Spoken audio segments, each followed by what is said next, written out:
Welcome back, and here we go with Chapter 10, Developing, Appraising, and Rewarding Employees. We'll start with the performance appraisal cycle, which is sort of a four-step cycle that repeats. Starts by setting performance standards.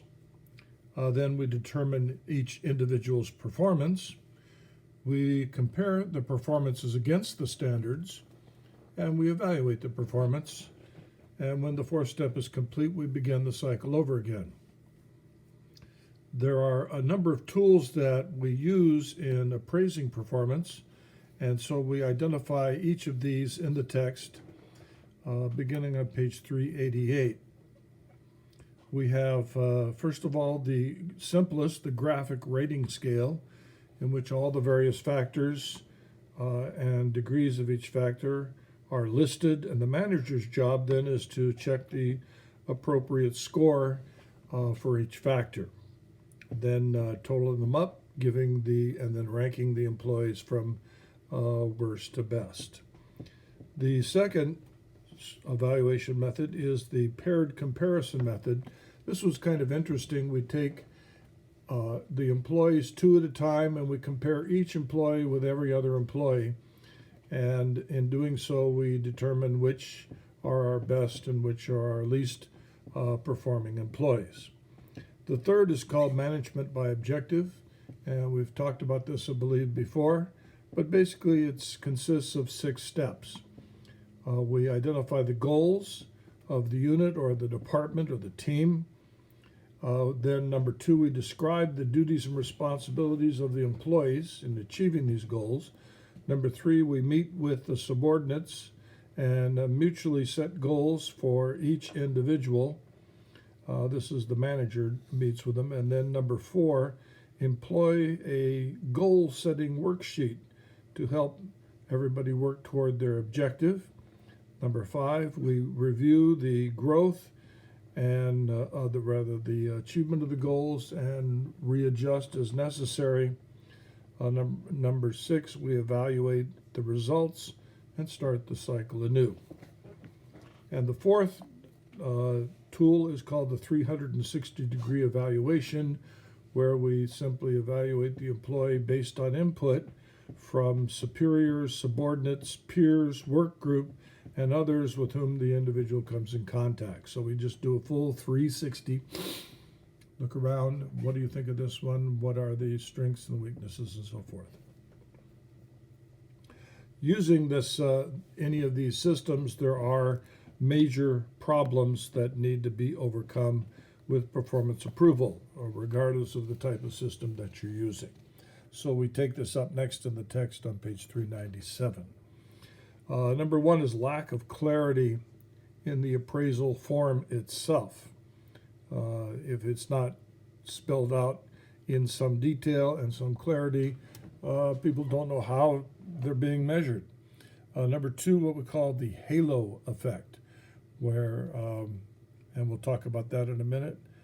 Third is central tendency, and fourth is excessive leniency.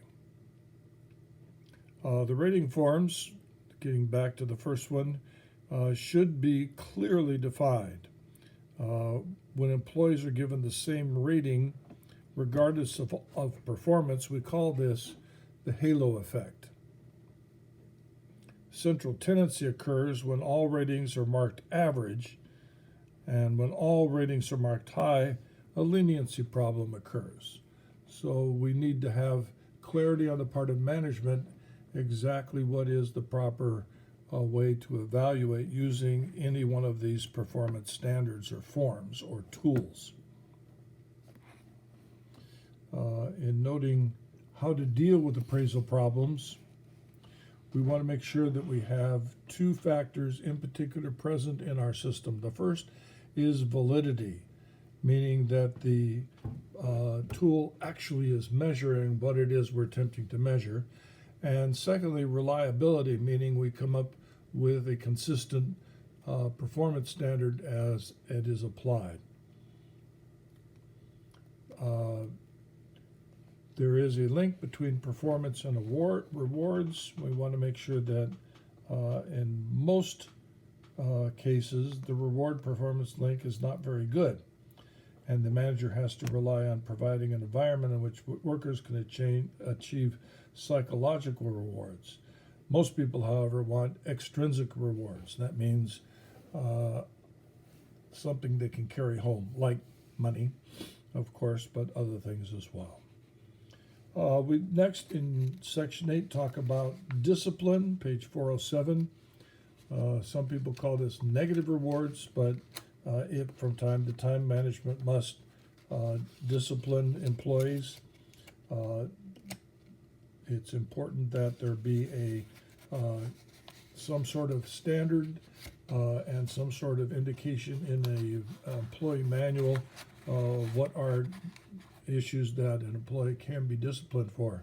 If it's not in writing and you attempt to discipline someone, they can protest, probably successfully, that wasn't spelled out. So we want to spell those out. And finally, when we get to the last page here of our outline, we take up time management. And this is a personal goal.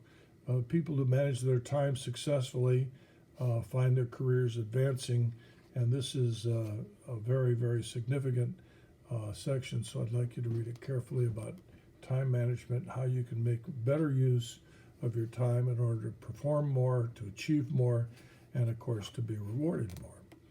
Well, that sums it up.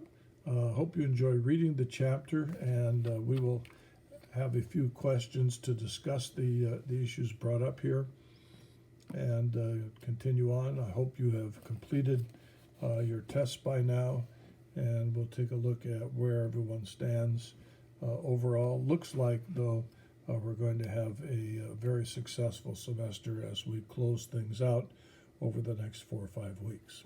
Thank you very much.